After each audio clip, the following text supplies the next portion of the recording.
মেদাটাৰী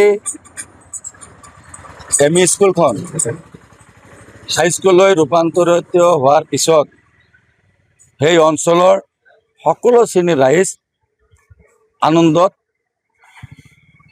আত্মহাৰা হৈছে। কিন্তু দুখৰ বিষয়, যোৱাকালি সেই স্কুলৰ কামৰ শুভ উদ্বোধনী হ'ল। 1,45,44,000 টকাৰ কামৰ শুভ উদ্বোধনী হ'ল। কিন্তু তাতে যেটো ছবি দেখা পালোঁ, টোটেলি সেই শুভ উদ্বোধনী অনুষ্ঠানত টোটেল এটা কংগ্ৰেছৰ মিটিং হোৱা যেন অনুভৱ হ'ল। বিৰোধী দলপতি ওয়াজেদ আলী চৌধুৰী ডাঙৰীয়া আহিছিল, তাত আমাৰ ক'বলগীয়া একো নাই।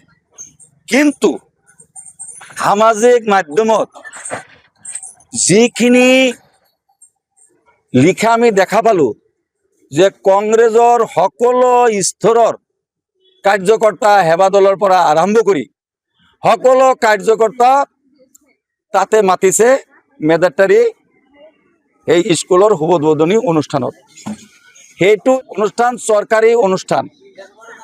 সেই অনুষ্ঠানত ছ'চিয়েল ৱাৰ্কাৰ বা সমাজৰ সেই স্থানৰ গণ্যমান্য ব্যক্তিসকল তাত একচুৱেলি নিয়মতে ইনভাইট কৰে বা আমি সকলো ঠাইতে দেখা পাওঁ।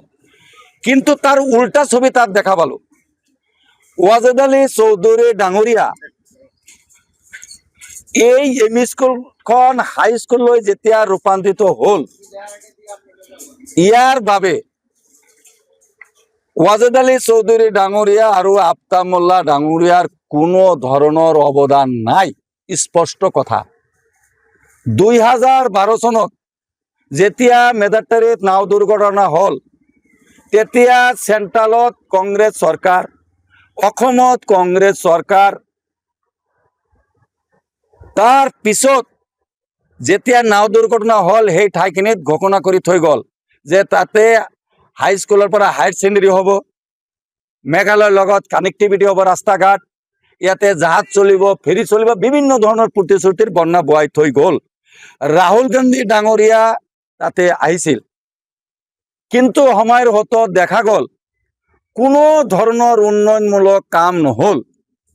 গতিকে ওয়াজেদ আলী চৌধুৰী ডাঙৰীয়া আৰু আফতাব মোল্লা ডাঙৰীয়া কোনো ধৰণৰ এই মেদাটাৰী এম ই স্কুলখন হাইস্কুললৈ ৰূপান্তৰিত হোৱাত কোনো ধৰণৰ অৱদান নাই, স্পষ্ট কথা।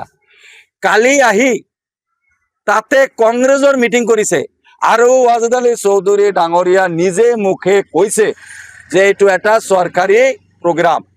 তে চৰকাৰী প্ৰগ্ৰাম যদি হয়, তাতে কিহৰ কাৰণে কংগ্ৰেছৰ সেৱা দলৰ পৰা আৰম্ভ কৰি সকলো স্তৰৰ কাৰ্যকৰ্তাক সেই স্থানত কিয় মাতা হ'ল, এই কথাষাৰৰ স্পষ্টীকৰণ ওয়াজেদ আলী চৌধুৰী ডাঙৰীয়া দিব লাগে আমাৰ এই অঞ্চলৰ ৰাইজক। তেখেতৰ মিটিং পাতিব লাগে। তেখেত চিৰাকুটি ক'ত বা দলীয় মিটিং আমি দেখা পাওঁ, কোনো মন্ত্ৰী যদি ক'তবা যায়, তেখেতসকলে চৰকাৰী প্ৰগ্ৰাম কৰি নিজৰ নিজৰ দলৰ কাৰ্যকৰ্তাৰ লগত মত বিনিময় কৰে।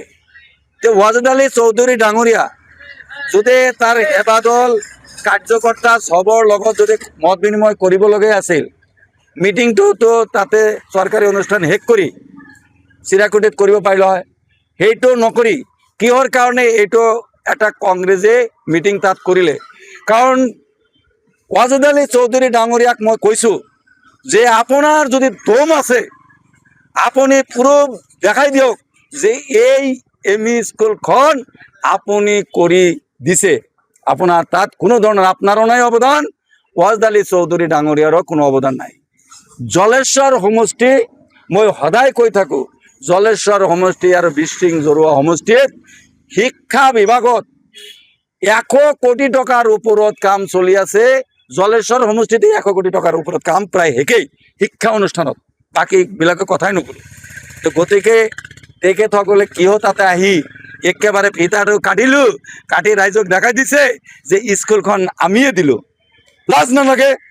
ন্যূনতম যদি লাজ থাকে তেনেহ'লে কথাখিনি প্ৰুফ সহকাৰে দেখাই দিয়ক যে আমি এই স্কুলখন আমি বনাই দিলোঁ। তাৰপিছত ফকীৰগঞ্জ নদীৰ গৰাখনে শেষ কৰিছে আৰু কি কয়, এডিবি বেংকৰ পৰা আমি কৰিছোঁ, এডিবি বেংকৰ পৰা কোনে কৰিছে? আমাৰ চৰকাৰে কাম কৰি আছে এইবিলাক অঞ্চল, গোৱালপাৰাৰ পৰা আৰম্ভ কৰি একদম হাজিৰাটলৈকে। গতিকে নদীৰ গৰাখহনীয়াৰ ক্ষেত্ৰতো ফৌজদালি আফতাব মোল্লাৰ কোনো ধৰণৰ অৱদান নাই।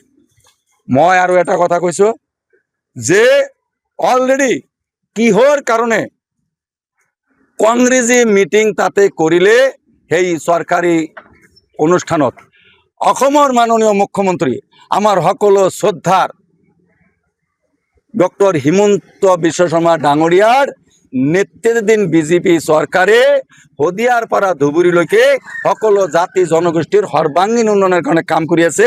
সেইটো শিক্ষাৰ ক্ষেত্ৰত, যাতায়াতৰ ক্ষেত্ৰত, স্বাস্থ্যৰ ক্ষেত্ৰত। গতিকে মাননীয় মুখ্যমন্ত্ৰীৰ সদিচ্ছাৰ কাৰণে আজি এই এম ই স্কুলখন হাইস্কুলে ৰূপান্তৰিত হৈছে। ইয়াত অজদ আলী চৌধুৰী ডাঙৰীয়াৰ আৰু আফতাব মোল্লা ডাঙৰীয়াৰ কোনো ধৰণৰ অৱদান নাই। একদম ডাইৰেক্ট কৈছোঁ, এই স্কুলৰ 1,45,40,000 টকাৰ কাম আবণ্টন চৰকাৰে দিছে।